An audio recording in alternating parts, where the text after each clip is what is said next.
leteni mtu nipigane naye. Akitushinda sisi tutakuwa watumwa wake, tukimshinda ninyi mtakuwa watumwa wetu. Na watu wote wa Israeli walipomwona yule Mfilisti wakakimbia, wakaogopa sana. Ndivyo ulimwengu ulivyokuwa.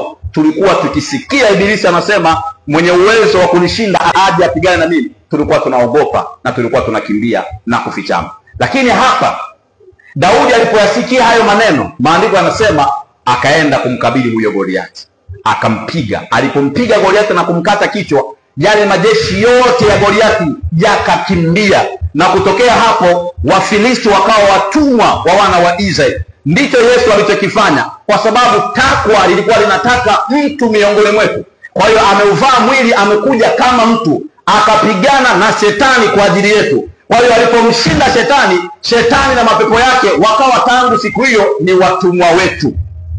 Bwana Yesu asifiwe sana. Bwana Yesu asifiwe. Ndivyo ilivyokuwa kwetu.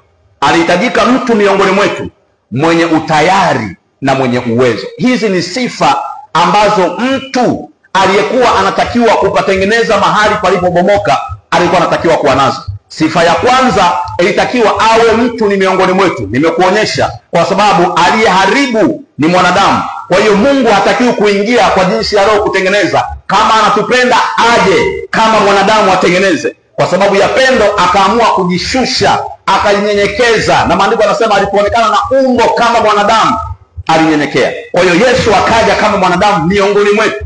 Ili sasa shetani anapodai, anaposema nileteeni mtu miongoni mwenu, Yesu anatokezea anasema mimi hapa niko miongoni mwa wanadamu. Bwana Yesu asifiwe. Bwana Yesu asifiwe.